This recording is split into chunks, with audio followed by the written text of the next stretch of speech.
Filho, eu quero tanto enxugar teu pranto, te fazer só meu. Filho, eu quero ser seu Deus, eu te amo tanto, tanto, tanto, tanto. Filho, vem ser meu, filho, eu quero ser teu Deus. Quem nunca escutou essa música, né? Paulo, ele escreve o seguinte aos Coríntios. Estou pegando aqui desse livro aqui, que na verdade é de mensagem do Chico Xavier. Fonte viva. Paulo diz o seguinte: porque nós somos cooperadores de Deus. Vós sois lavoura de Deus e edifício de Deus. E antes que você ache que eu estou muito religioso, muito fanático, que negócio você está falando muito de Deus, estou falando sim, vamos falar com o pé no chão, com coerência e abrindo a alma, né? Não mais nesses dogmatismos que prendem o voo de liberdade da plenitude interna do ser, mas naquilo que corrobora isso. Eu quero começar com essa frase para a gente entender o que um Chico Xavier espírita, o que um Padre Pio católico, o que um professor Hermógenes yogi... Yuri, mas você só está falando de homem, que machismo... O que uma Maria de Nazaré, a qual os três eram devotados, a grande rainha dos anjos, né, o título que ela ganha tão carinhosamente, o que todos eles, não querendo equiparar, porque são incomparáveis, cada um é um, cada estrela é uma estrela com seu brilho, mas o que eles têm em comum? Não só esses, mas tantos outros que a gente tem por aí. Vamos voltar a Paulo aqui. Porque nós somos cooperadores de Deus. Vós sois lavoura de Deus e edifício de Deus. Aqueles que historicamente, atingiram êxito profundo, nada obstante todas as tribulações, nos seus trabalhos espirituais, primeiro internos, porque é sempre aqui que começa. Todos aqueles que tinham um compromisso espiritual, um caminho espiritual, e que obtiveram um êxito histórico, eram aqueles que sintonizavam e ressoavam com essas palavras de Paulo, que são palavras universais. Não apenas cristianismo. Porque nós somos cooperadores de Deus, vós sois lavoura de Deus e edifício de Deus. Porque quem trabalha espiritualmente apenas para si, pode cair numa armadilha. A gente não trabalha espiritualmente para nós, para elevar o nosso nome. Olha como eu sou bom.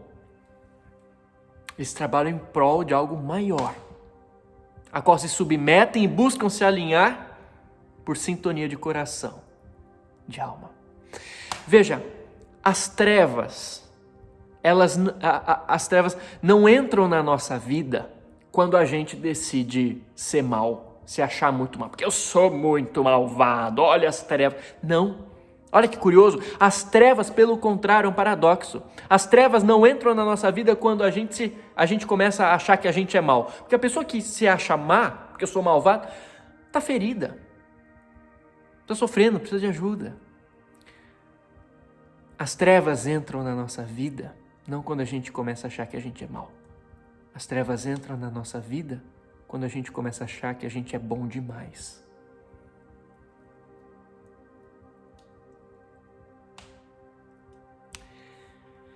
Então, para começar essa conversa nossa aqui, eu peço inspiração do mais alto, para que a realidade maior de amor que Deus, ou ainda que a Mãe Divina, possa suprimir qualquer traço do meu ego de achar que está fazendo alguma coisa relevante ou importante, para que o amor dela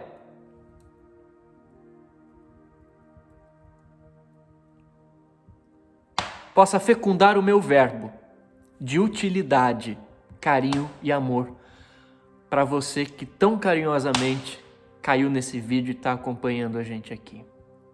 Veja, quando a gente analisa a obra de Tolkien, que escreveu O Senhor dos Anéis, eu já falei isso mais detalhadamente em um outro vídeo, mas eu vou falar aqui, começando.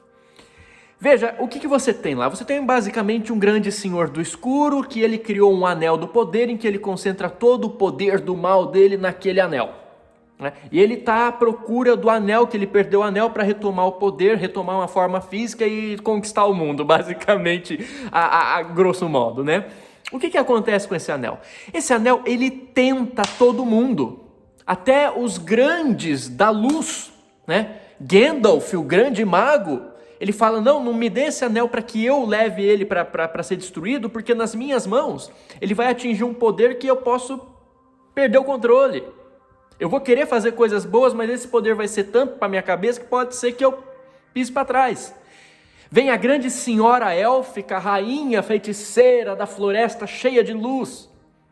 E a mesma coisa, ela recusa o anel, porque na mão dela ia ser muito poderoso e ela ia querer ser uma grande rainha e... Ela se tranquiliza e fala, não vou aceitar isso, não posso. E quando ela faz isso, ela fala assim, passei no teste. Porque é a mesma coisa, por mais que quisessem usar isso com uma forma boa, era tanto poder para si, que eles sabiam que eles poderiam escorregar. Isso também faz parte do autoconhecimento. Mas por que eu estou te dizendo isso? Eu estou te dizendo isso e compartilhando aqui como um grande amigo entusiasta disso tudo, pelo seguinte... Existe um personagem na obra de Tolkien que não está nos filmes do Senhor dos Anéis, mas sim no livro.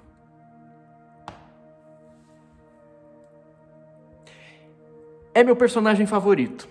Ele se chama Tom Bombadil. Tom Bombadil é um sujeito maravilhoso. Ele vive numa casa de campo com a sua consorte Frutadouro e ele vive cantarolando, dançando pela floresta, colhendo nenúfares para sua companheira, nutrindo uma casa simples, mas confortável, que recebe com magia, essa magia gostosa das coisas simples, da beleza da vida. E vive uma vida pacata, porém cheia de significado, simples, porém farta de riqueza, de valor. Tom Bombadil é o único personagem na obra de Tolkien em que o anel não exerce poder algum. Todo mundo que põe o anel na mão tem um processão. Fica os vírus, acontece isso. Ele é o único que pega o anel e põe no dedo e brinca com ele na mão e não acontece nada. Ele está feliz da vida na simplicidade dele. E aí vem o meu grande amigo Saulo Quintana, que se estiver me ouvindo aqui, receba um grande abraço do tamanho do sol, estou com saudade do você. Para a gente sentar no pé de uma lareira e prosear, tomando um bom chá, de flor de sabugueiro ou de casca de salgueiro. E ele vai dizer o seguinte, Yuri, você sabe por que Tom Bombadil é o único personagem na saga de Tolkien em cujo o anel não tem efeito nenhum? E tão fantasticamente Saulo diz o seguinte, e acertadamente, ele fala assim, porque é o único personagem em toda a saga que não anseia poder. Ele está tão satisfeito em apenas ser, na plenitude da simplicidade,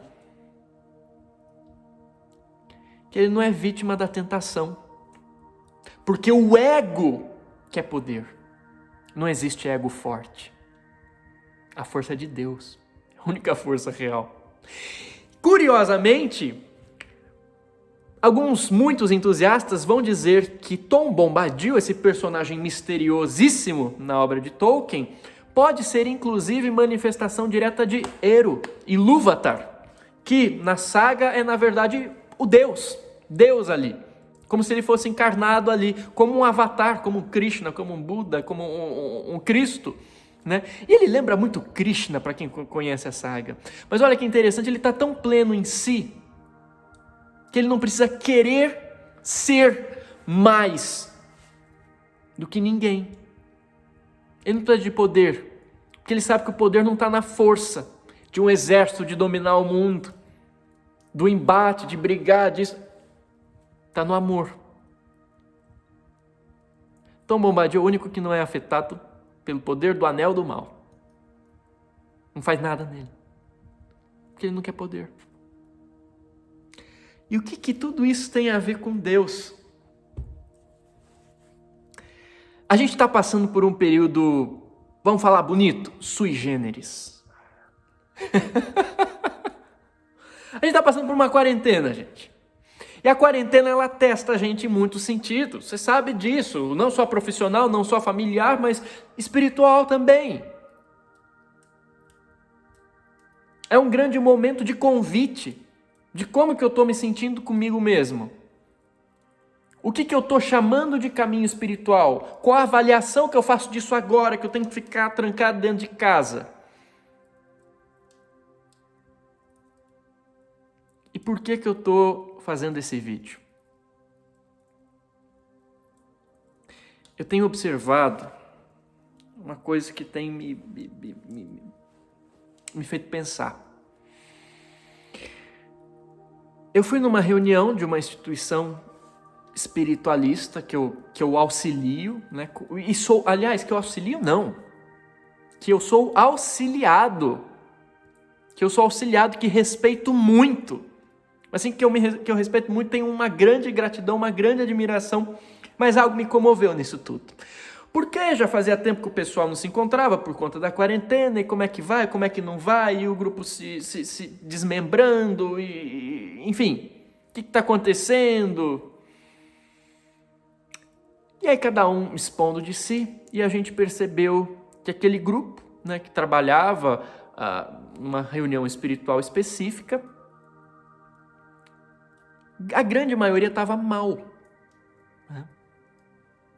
Tinha uma pessoa que estava bem, né? O resto estava mal.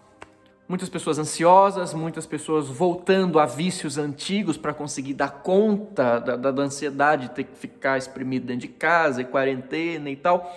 E todo um processo, toda uma conversa. E no fim eu me lembrava de uma coisa que ficava muito Cristo na minha mente. Eu quero compartilhar isso de todo o coração contigo. Porque eu lembro de Cristo falando, e assim, daquilo que a gente lê preto no branco no Novo Testamento, não é nenhuma interpretação tendenciosa. Eu lembro de Cristo, talvez você deva lembrar também, de Cristo falando que, olha, na terra vocês vão encontrar perrengue. Né? Esses perrengues exteriores, vão jogar pedra, não sei, vão xingar, vão discordar, barará, barará, barará, e ele fala que ok, isso é normal, vocês vão sentir o calo doer por causa disso. Quando a coisa vem de fora, mas quando você é constrangido a estar no momento de você com você, esse momento vai te compensar. Porque é um caminho de busca de comunhão com Deus. Buscai, acima de tudo, o reino de Deus e sua justiça, e todas essas coisas vos serão dadas em acréscimo. Amai a Deus acima de todas as coisas e ao próximo como a ti mesmo. São as máximas de Jesus. E a gente vê frases lindas como: eis que o reino está dentro de vós. A mensagem do Cristo, não só do Cristo, de Buda, de Krishna, de tantos outros, era o seguinte: pode vir os perrengues, e vão vir os perrengues. Mas eu quero que você descubra um lugar dentro da sua alma, do seu ser, do seu coração, que quando tudo isso acontecer, e você estiver sozinho, só você e Deus, pelo fato de você estar com Deus, isso vai bastar, isso vai te trazer paz.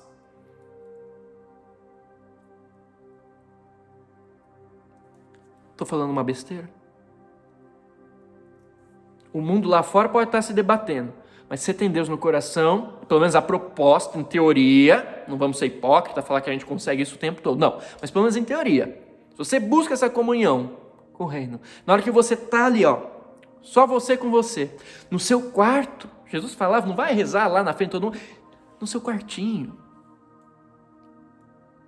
Pelo menos essa certeza você vai ter que quando você fechar os olhos e tiver você com você, Deus vai estar ali e você encontra paz. E eu olho para essas situações e vejo pessoas décadas e décadas se envolvendo em instituições espiritualistas, com trabalhos espiritualistas, e eu me pergunto, poxa vida, por que essas pessoas que são exemplo para mim, que eu me espelho, que eu busco algo, um consolo, um conforto, uma ajuda delas, estão há décadas se dedicando a trabalhos espirituais e no momento em que precisam encarar apenas a sua presença na clausura de um lar, não é nem de uma cela, de um lar, não encontram essa paz interna. O que eles estão buscando? Eu me pergunto, até para que eu ajuste a minha própria busca. Porque veja, quando a gente vai ver outras abordagens, por exemplo, os yogis, né, tanto o que eu vou falar aqui é muito da visão dos yogis.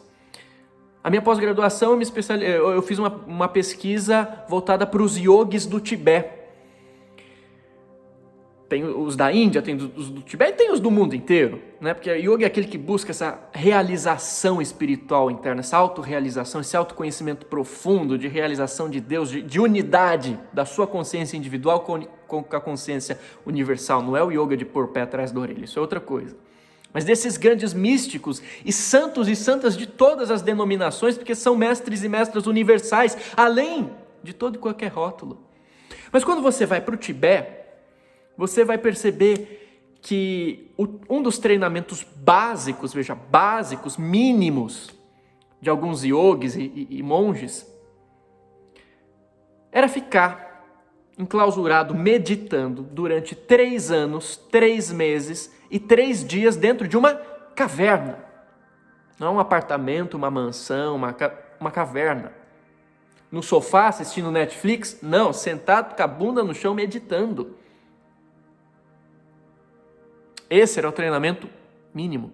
Tanto que um dos livros que eu publiquei se chama 3 anos, 3 meses, 3 dias, que é a psicografia dos tibetanos. Que eles vão contar um pouco disso. É a ideia da cela.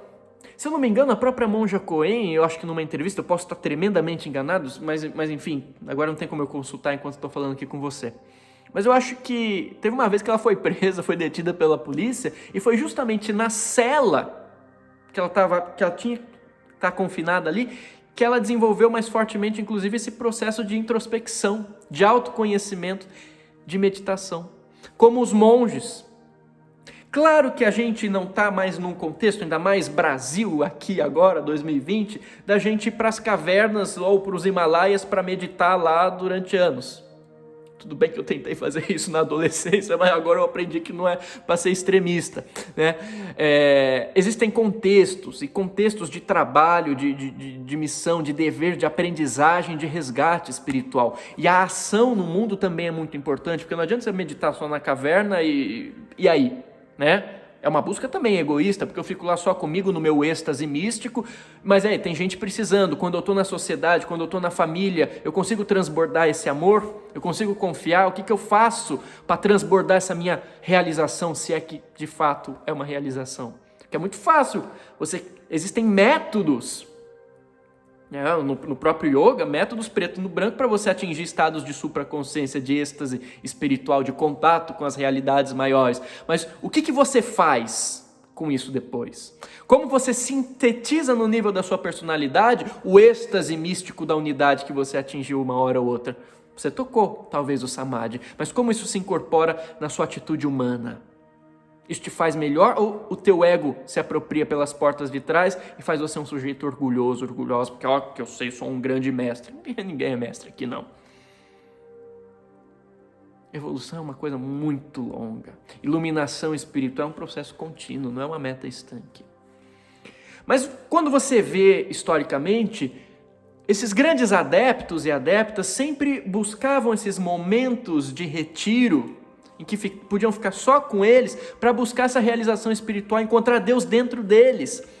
E aí a gente vê essa dicotomia tão forte. Por que pessoas que estão frequentando igrejas, templos, centros espíritas aqui, quando estão na quarentena, e a gente sabe, falando com todo cuidado, com todo carinho, porque é um momento delicado, existem todas as dores, as minhas, as suas e de todos. Não é a gente fingir que estão além do sofrimento, não é isso. Mas eu me pergunto, por que essas pessoas que se dedicam todas as semanas para aquela prática, quando têm a chance de estarem sozinhas com aquilo que cultivaram no seu coração, estão tão mal? O que foi cultivado esse tempo todo?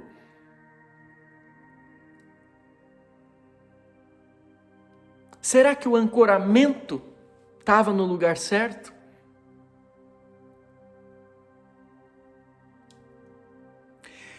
Eu vou dar um exemplo particular, mas eu poderia pegar qualquer instituição religiosa. Qualquer instituição religiosa. Eu vou falar de um contexto que eu conheço, porque é um contexto que eu busco estar ali envolvido em algumas atividades. Volto a dizer, qual que é a minha religião? A minha religião é o amor.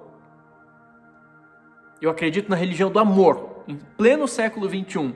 Eu, particularmente, não consigo mais pensar em me rotular religiosamente numa caixinha e falar, eu tenho a verdade, eu estou certo, você não está certo. Não.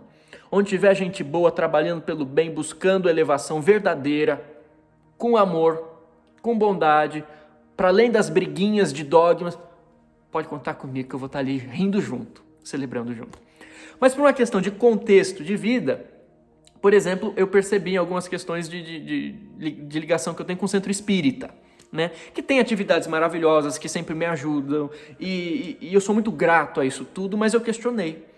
Vou falar de Centro Espírita aqui, mas eu tenho certeza que se eu tivesse num contexto católico eu ia ter questionamentos a fazer, se eu tivesse num contexto evangélico a mesma coisa, no contexto budista a mesma coisa, porque não é um problema da instituição religiosa, mas sim um problema do ser humano.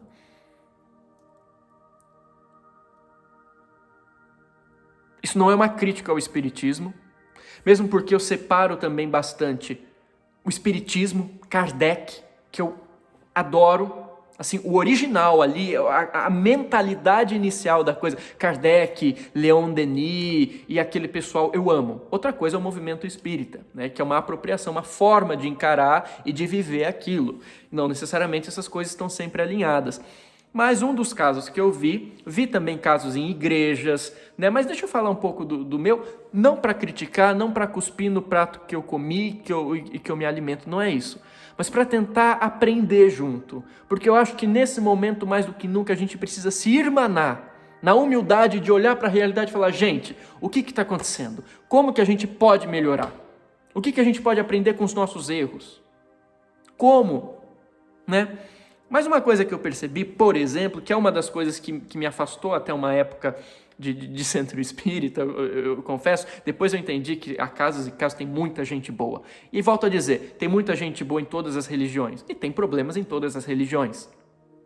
O altar principal não é aquele que está no templo, é aquele que eu cultivo aqui dentro, e esse não tem rótulo, esse não tem instituição religiosa. Esse é eu e Deus, é o amor. Mas um caso que eu estava vendo, as pessoas ali muito dedicadas em reuniões mediúnicas, em atender espíritos sofredores, o que é muito digno, muito nobre, alguém precisa fazer esse trabalho, e que bom que tem gente muito digna, com capacidade, com amor, sabendo fazer a coisa. Mas o pessoal se dedicando muito a reuniões mediúnicas, aquela coisa de palestra, livro, né? E de repente está mal, e eu vendo ali a coisa toda, eu comecei a me questionar. Eu perguntei primeiro para mim, olha, a necessidade que eu tenho de ir no centro, na igreja, no templo, é uma necessidade de amor, de alegria, porque eu quero estar lá para trabalhar, para servir, para aprender, ou eu estou usando aquilo de muleta? Porque se eu não conseguir ir para o centro, para a igreja, para o templo, para sei lá o que, eu não consigo ficar bem comigo mesmo. Mas o centro, a igreja, o templo não deveria justamente me ensinar um caminho, uma prática espiritual, para que eu conseguisse justamente ficar bem comigo mesmo? Eu estou usando o centro, a igreja, o templo como uma oportunidade de crescimento? Ou como um amuleto para as minhas fraquezas. Porque se eu não estiver lá, se de repente acontece um período de pandemia no mundo, que é algo incomum, extraordinário, e de repente eu sou forçado a não poder ir lá alguns meses, o que eu aprendi ali dentro vai ter me dado uma estrutura para vivenciar um pouco de paz, não estou falando uma paz plena, mas um pouco de conforto enquanto eu tiver que ficar com a minha família fechado em casa? Ou eu me tornei um dependente disso?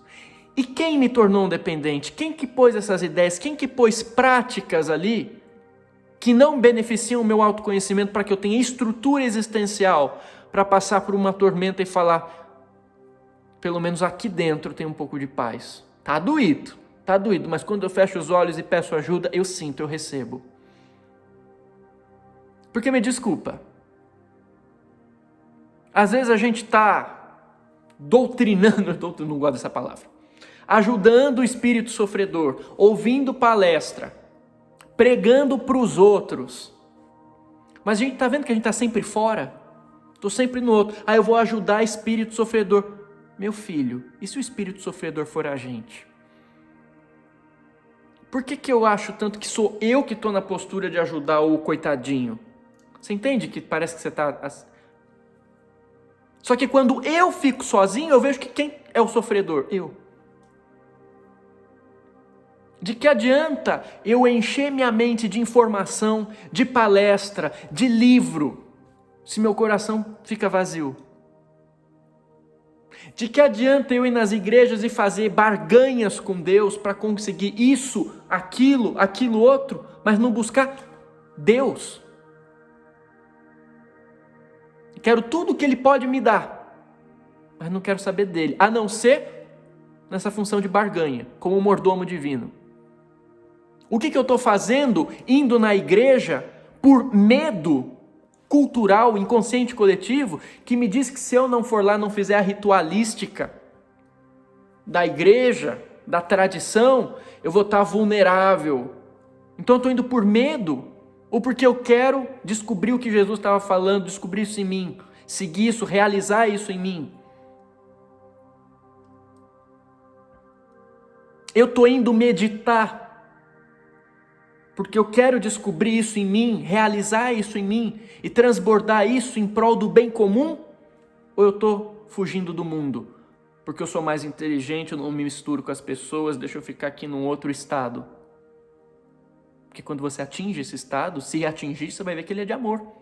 E o amor, para ser integral, ele quer compartilhar. Não estou dizendo que nesses lugares todo mundo é assim, eu estou questionando a mim diante disso tudo. Por que eu falei de Tom Bombadil? Ultimamente, um dos grupos que eu tenho acompanhado tem um estudo muito profundo, tem uma caridade muito profunda, um amor muito profundo. Mas faz tanto tempo que eu não ouço a palavra Deus saindo da boca de ninguém. Porque tem gente que hoje em dia fica com medo, vai ser demodê porque eu vou falar Deus, vão olhar torto. Tenta sair pela tangente para falar de outro jeito, tudo bem. Se você precisa resolver com o conceito de Deus, primeiro se resolva para que isso seja íntegro em você e você fale com coerência, claro.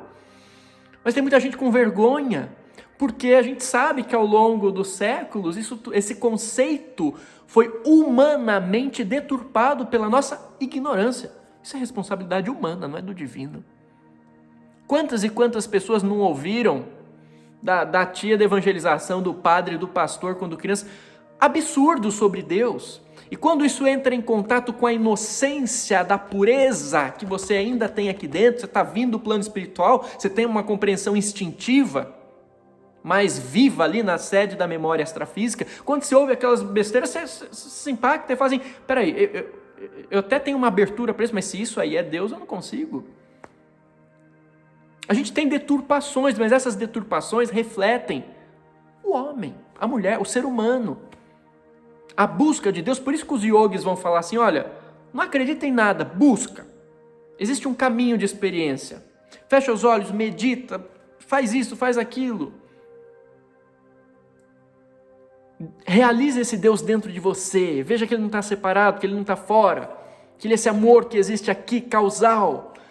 Que Ele não é esse mordomo cósmico que está ali só para satisfazer uns e punir outros. Existem leis universais que fazem parte da grande perfeição de tudo que é da realidade supracausal, que a gente pode chamar de Deus, a realidade absoluta, a ipseidade, Brahman, Alá,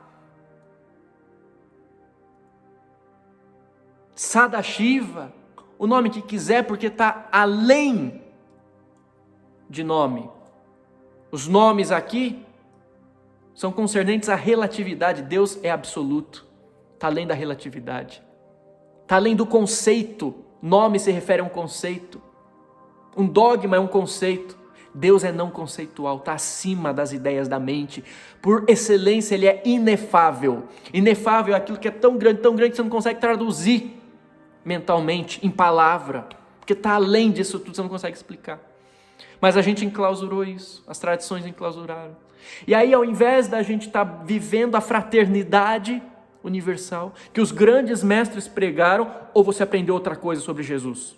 Se você aprendeu que Jesus era um cara violento, que discriminava, desculpa, eu não sei que Jesus que você aprendeu, que falaram para você. Eu não estou sendo irônico, eu estou sendo honesto, eu não sei.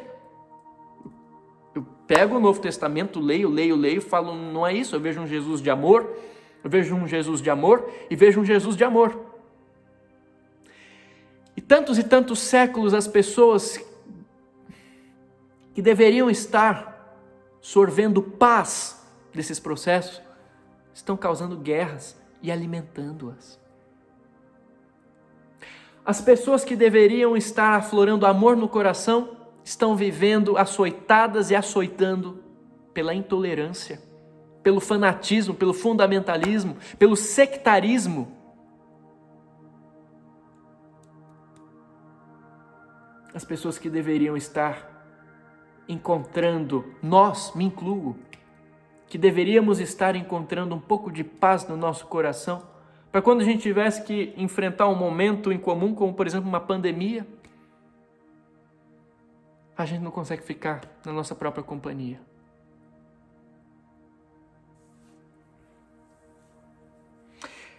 Tem um ditado legal, uma frase de Sai Baba, que ele diz assim: a distância entre você e Deus é a mesma distância entre você e você mesmo. Vou repetir. A distância entre você e Deus é a mesma distância entre você e você mesmo. A gente não está descobrindo o que a gente é em verdade. A gente está iludido com uma autoimagem mentirosa, que é forjada culturalmente, que engendra sofrimento. Toda a nossa energia, a nossa atenção está para fora, as nossas práticas espirituais estão sempre para fora. Não tem aquele calor aqui que me põe em contato com o meu íntimo, com Deus aqui, e fala, Senhor, rasga o céu e sopra aqui. E quando isso se torna realidade, há esse assomo de plenitude na minha própria alma. Não. Deus é sempre uma idealização que está lá, sempre depois da morte. Mas a morte não existe, a vida é sempre vida. Ele é onipresente. E que onipresença real que não inclui a você mesmo, a mim. Por que a gente está se sentindo tão separado de Deus, que é amor absoluto, que é paz absoluta, que é bem-aventurança absoluta?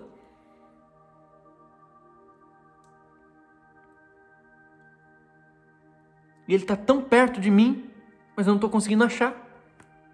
Conhece-te a ti mesmo, já estava escrito no pórtico de Delfos, frase que impressionou tanto Sócrates.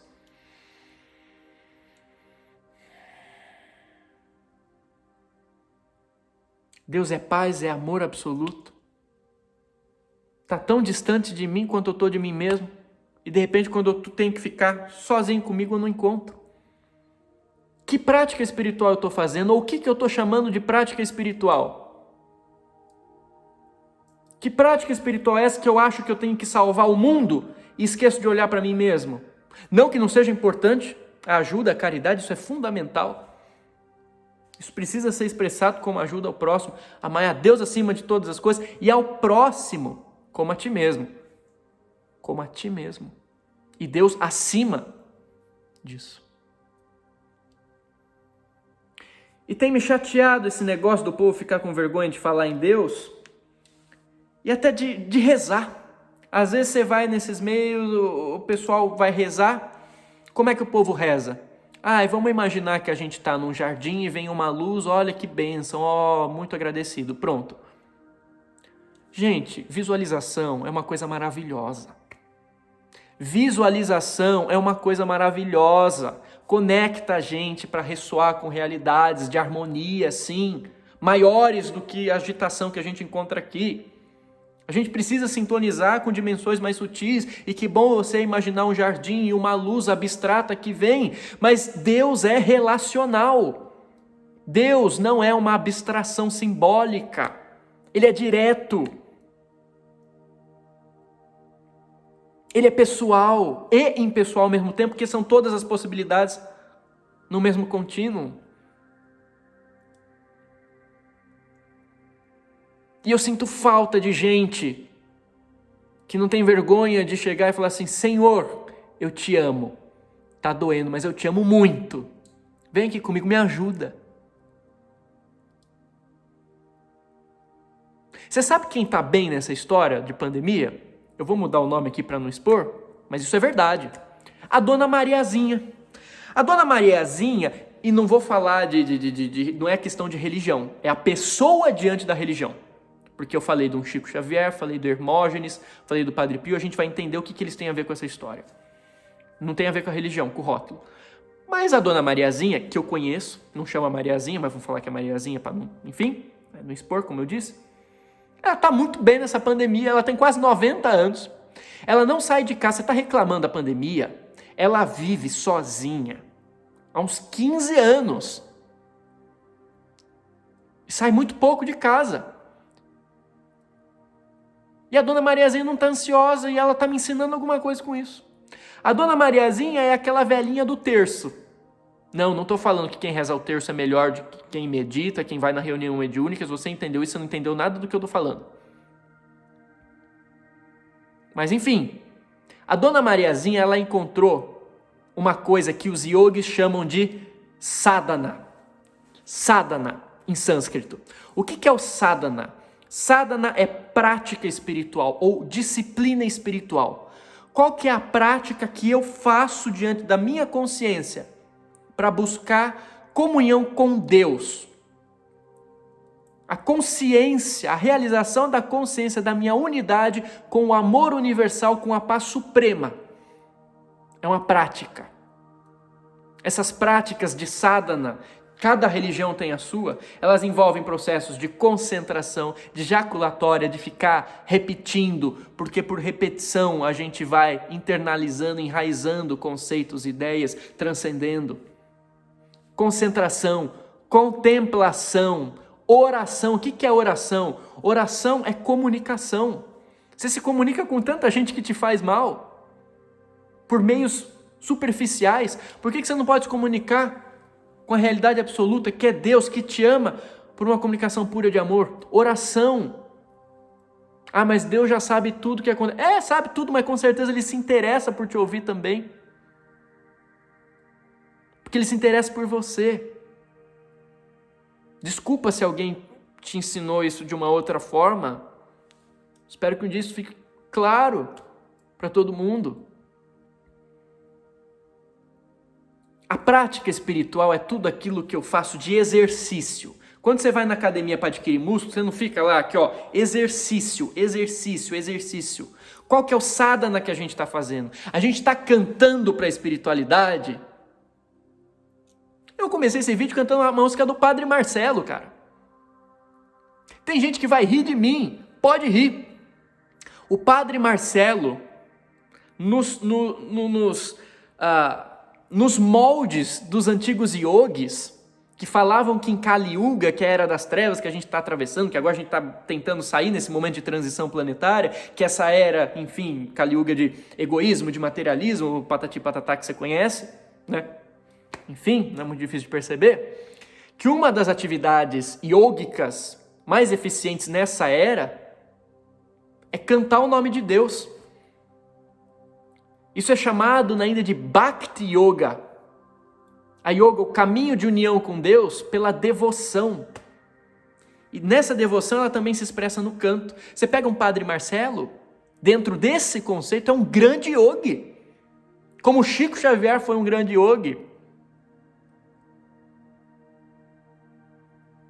Eu te amo tanto, tanto, tanto, tanto, filho vem ser meu, filho eu quero ser seu Deus. Cantando, por quê? Porque você está aqui, alimentando essa fornalha do coração.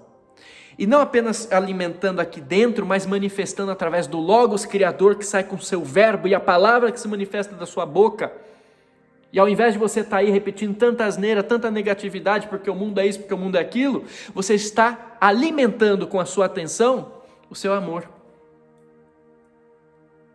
Você está falando, olha, tem um monte de gente brigando pelos governantes, mas quem governa a minha vida é Deus, é o amor. Não que você não tenha que se tornar responsável pelo que acontece à sua volta. Mas onde você está pondo a sua atenção, onde você está pondo a sua energia, a palavra manifesta. E o mundo precisa de manifestação positiva agora.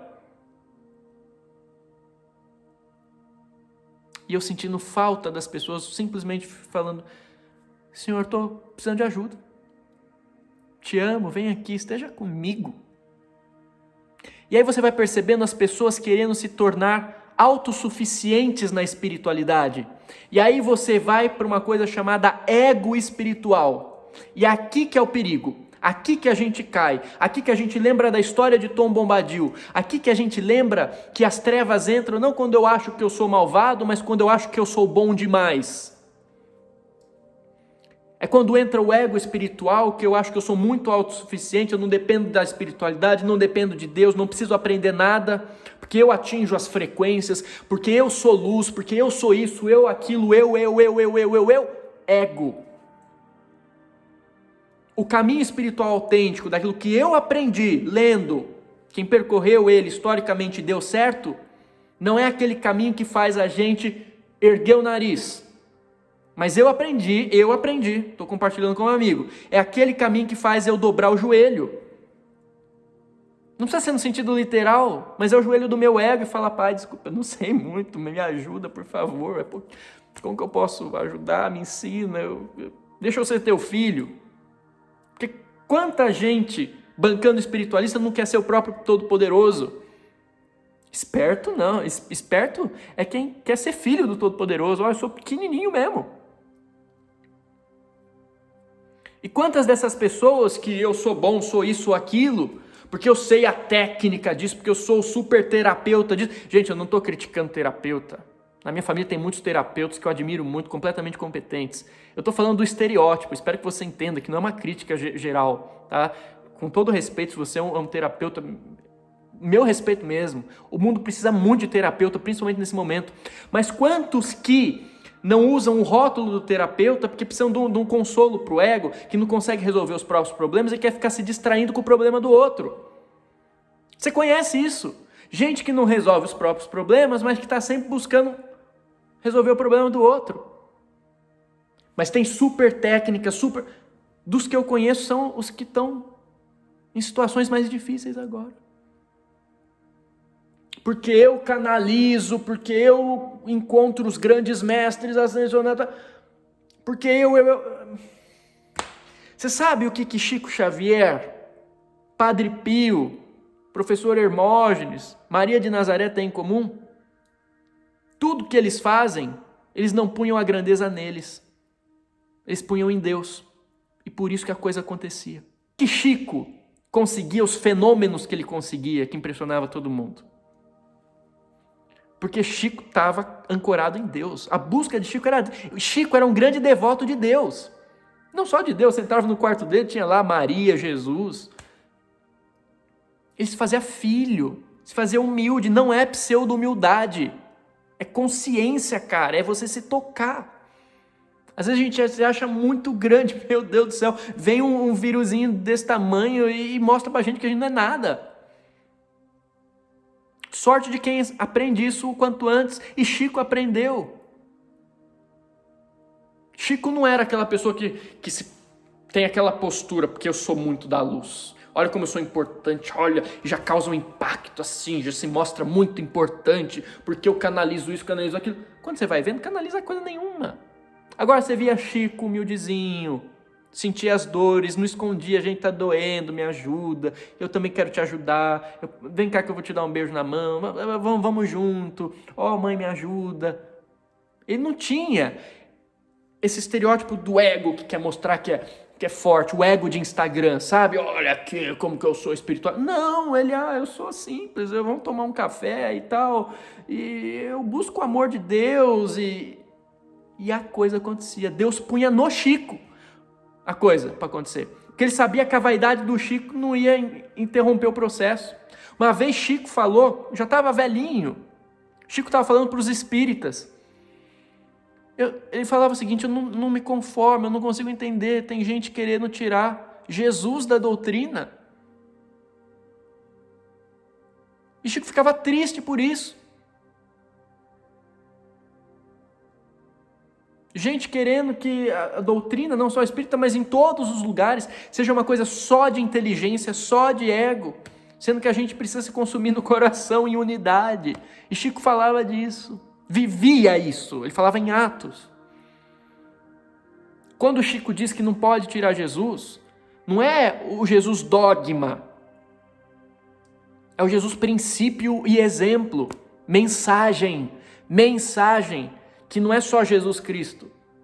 A mesma mensagem está em vários lugares do mundo, é seguir a mensagem, é bancar isso.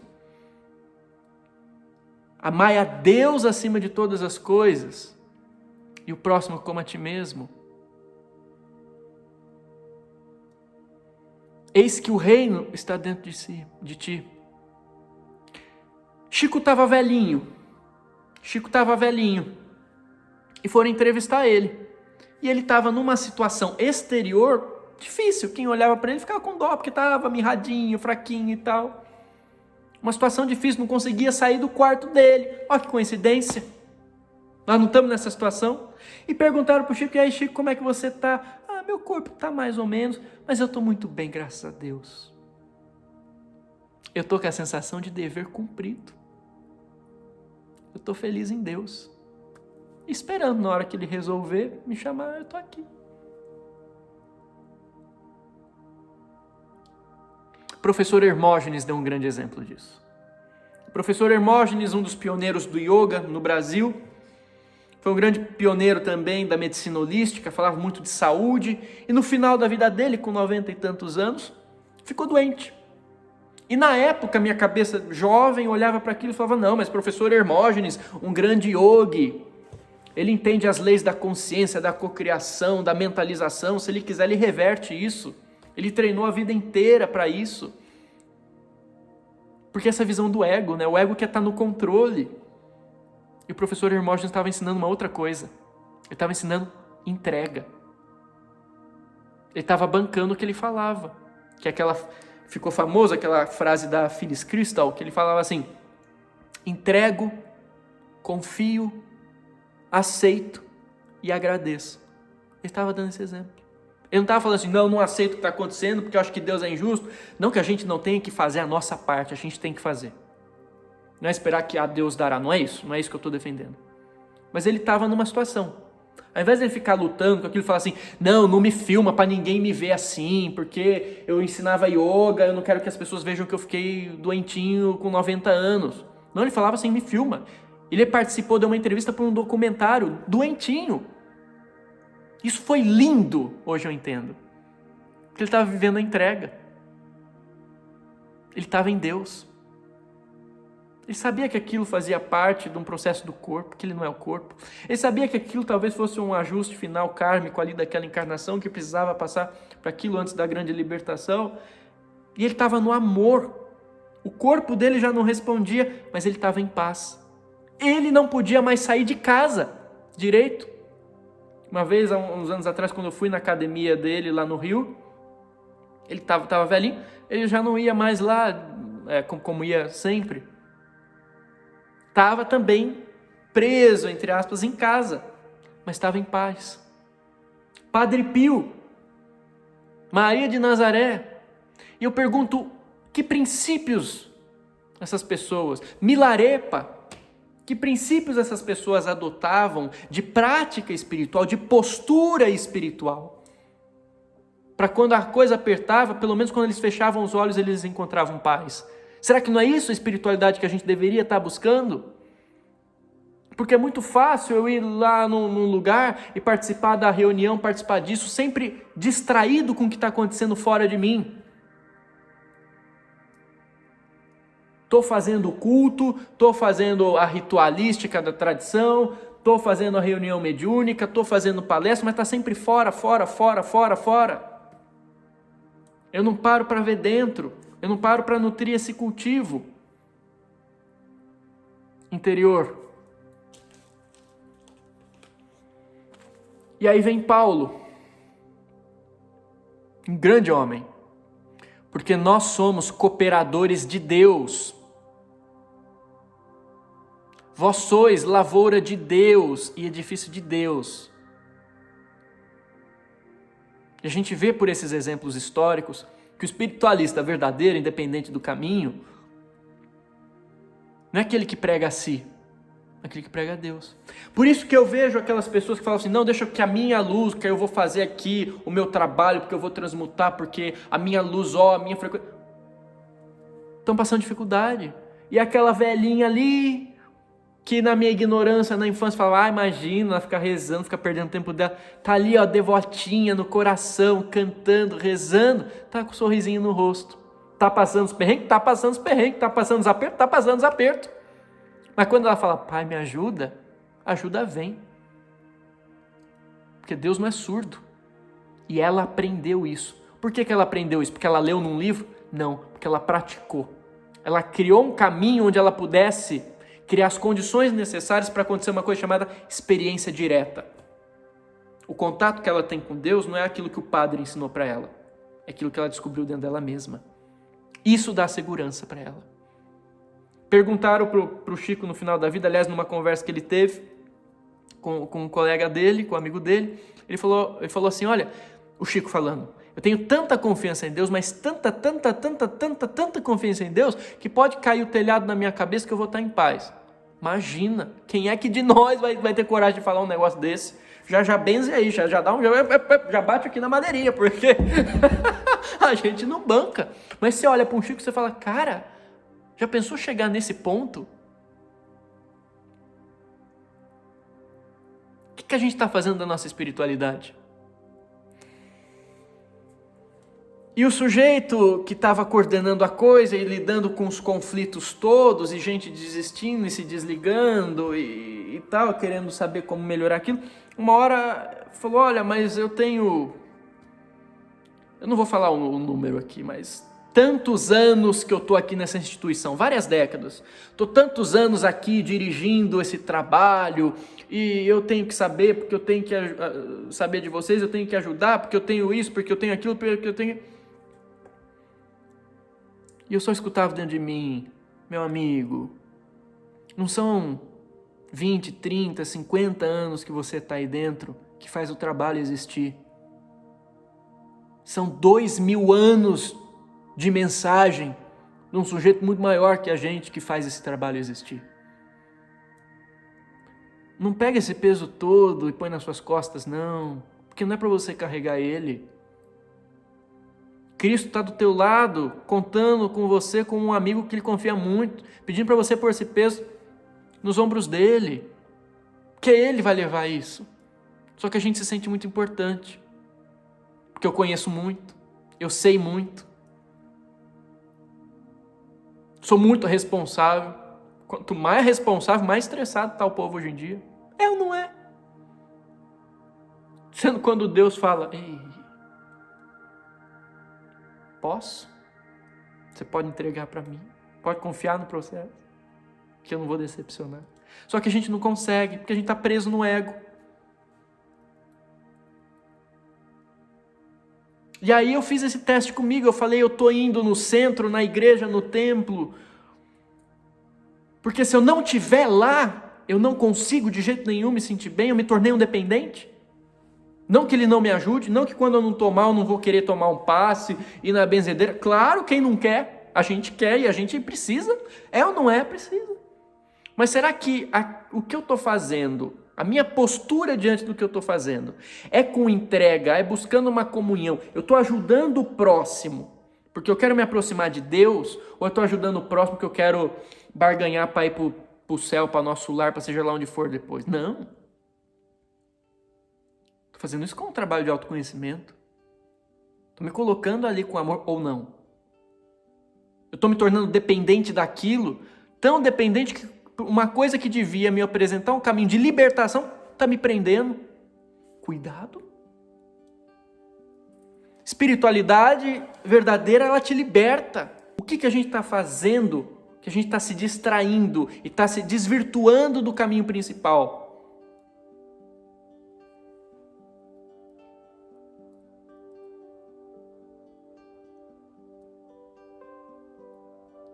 Por que a gente não está achando esse reino dentro? Não foi sobre isso a mensagem de Jesus? E hoje em dia a gente faz tanta coisa em nome de Jesus, que leva, em termos de resultados práticos, a gente para o oposto. Inclusive a ponto da gente defender coisas que eram completamente a antítese de toda a tese de Jesus, de todo o exemplo, de toda a vivência. Em nome de Jesus, a gente defende coisas estranhas. O que é a nossa prática espiritual?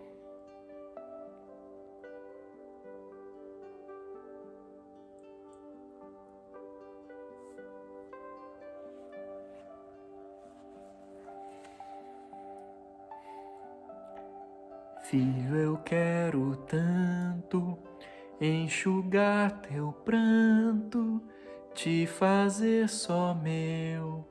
Filho, eu quero ser teu Deus, eu te amo tanto, tanto. Filho, vem ser meu, filho, eu quero ser teu Deus.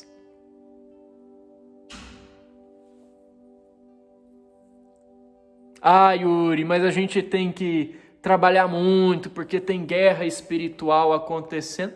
Não que não possa ter. Mas se você se concentra nisso, se alimenta isso, e é isso que você vai ter. Agora, quem se concentra em Deus, quem se concentra no amor maior, o que vai ter? Isso. Ramakrishna Paramahansa tinha um discípulo que era médium. E eu falo isso sendo médium e trabalhando com a mediunidade. E concordo com Ramakrishna.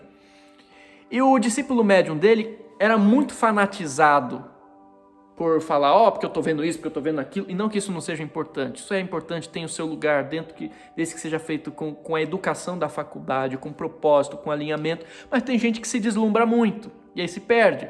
E esse era um caso de um dos discípulos de Ramakrishna. E esse cara ficava muito entusiasmado com as visões que ele tinha, porque ele é muito especial, porque ele tem muitas visões, que coisa maravilhosa. Ter visão não define caráter, caráter define caráter. Mas enfim, né? Chico Xavier era grande não porque ele era um grande médium de alcance de faculdade, embora também fosse, mas é porque ele é um grande ser humano antes de tudo. E esse cara era muito fascinado, chegava para um grande mestre, que era Paramahansa Ramakrishna, e falava, porque eu tive essa visão, porque tal. Ele falava assim, olha, se você busca só fantasma, quando você morrer, você vai encontrar fantasma. Agora, se você busca Deus, na hora que você morrer, você vai encontrar Deus. E não só na hora que você morrer. E outra coisa, se você busca Deus, as experiências que você vai ter, inclusive de contato com o plano astral, vão ser orientadas por essa toada, vão estar em alinhamento e harmonia. Não vai ter gente te enganando, te desviando, te desvirtuando. E aí eu sinto saudades de Jesus.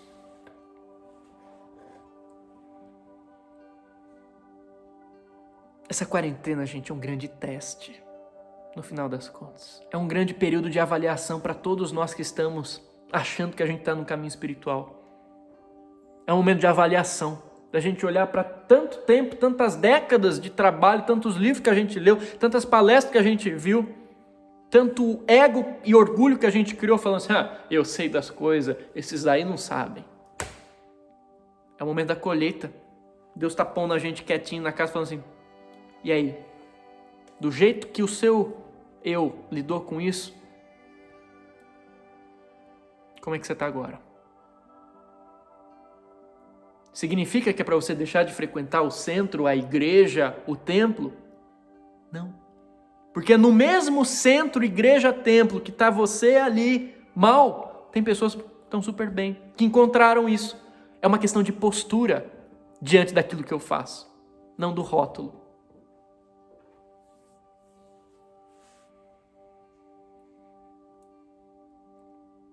A gente está na nossa cela de meditação. É um convite forçado. É a vida dizendo que ninguém entra no século XXI sem uma premissa chamada autoconhecimento. Sem a gente buscar a espiritualidade e o reino dentro de nós. A gente está passando muito tempo se distraindo fora de nós, buscando fora e achando que a gente está buscando integralmente. A vida está mostrando que não funcionou. Pelo menos talvez uma parte tenha funcionado, mas precisa de um complemento. Volta a ser Jesus. Busca Deus acima de todas as coisas. O amor, essa consciência unitiva. Yuri está falando como um fanático religioso. Não, estou falando como um yogi. Não que ponha o pé atrás da orelha, porque não é esse yogi que eu conheço. É o místico. E aí a gente volta para Tom Bombadil. Tanta gente vestida de luzes. Falo para mim. Não é uma crítica para ninguém, não é indireta não. Quantos de nós vestidos de luzes, mas que a gente não cai por interessezinho, por poder, por querer ser melhor, ser mais sábio, por criticar. Isso dá uma sensação de poder ilusória para quem? Para o ego. E aí quando a gente é constrangido a olhar para dentro, porque não tem outra opção, a gente se pergunta, onde que está aquela paz de Deus? Porque a gente não está fazendo como Paulo, sendo colaborador de Deus. A gente está querendo expressar apenas o nosso personalismo, achando que a gente é muito bom. Eu sinto falta dessa mensagem raiz de Jesus, de Buda, de Krishna, desse Chico, exemplo, desse Padre Pio, exemplo, dessa Maria de Nazaré, que viveu tanta coisa absurda. Imagina vendo o filho dela, que era Cristo, passando por aquilo, e cavando tão fundo dentro dela, seguindo tão profundamente as mensagens do seu filho e mestre, que hoje é aquela que nos salva no momento de perrengue. Eu estou triste de ver espiritualidade sendo convertida em objeto de dependência. Porque não é para fazer ninguém ser dependente. Eu quero ir para o centro, mas não porque se eu não estiver no centro eu vou morrer porque eu não me aguento. Eu quero ir para o centro porque eu sou feliz, cara. Às vezes eu vou precisar de ajuda, eu quero ir para o centro porque alguém pode me ajudar. Mas eu quero ir para o centro porque eu quero aprender, porque eu quero compartilhar. E pode ter certeza que se a gente estiver alinhado, a espiritualidade vai entender, não dá para ir na igreja, não dá para ir no centro, nós vamos te proteger, nós vamos te preservar, porque você não está indo porque você é um desleixado, uma desleixada, você não está indo porque está acontecendo isso com o mundo. Mas se você está buscando a Deus, como diria Jesus, Krishna, como diria Krishna, né? Você não está no mundo, você está em Deus, você está vivendo na onipresença dele.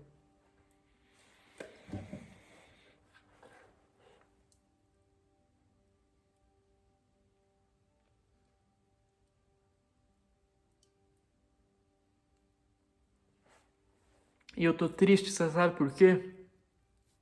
Pelo sofrimento dessas pessoas que estão há tanto tempo fazendo tanta atividade que agora estão mal, e também por mim, porque elas são os exemplos para mim. Eu sou jovem. Eles fazem parte de uma geração que me dão exemplo, quer queira, quer não, a gente aprende com os mais velhos. E eu me pergunto, o que a minha geração vai ensinar para os mais novos? Acerca do que é a espiritualidade, através daquilo que a gente vive. Que Deus te abençoe.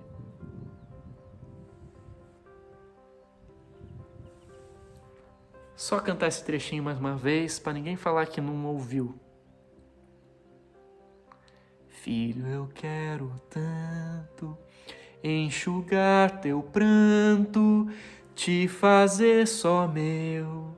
Filho, eu quero ser teu Deus, eu te amo tanto, tanto, tanto, tanto. Filho, vem ser meu, filho, eu quero ser teu Deus. O que existe em nós agora? Quando não há mais igreja, centro, templo, seja lá o que for. Quando só existe agora eu e Deus. O que eu fiz dessa relação?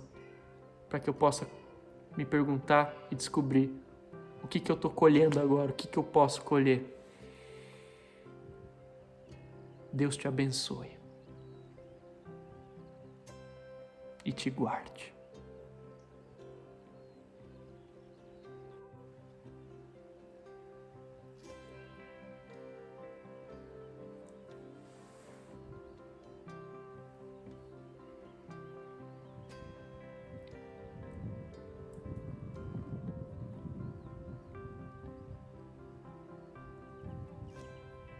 Pai, ajuda a gente.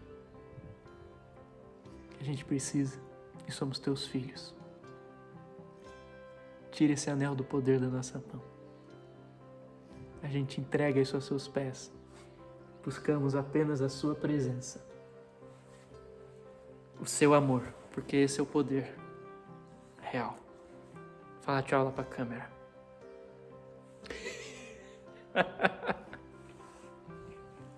Beijo na alma, fique em paz. Se quiser conhecer um pouco mais do meu trabalho, os links estão aqui embaixo. Brilha sua luz e receba um abraço do tamanho do sol. Seja alegre em sua vida.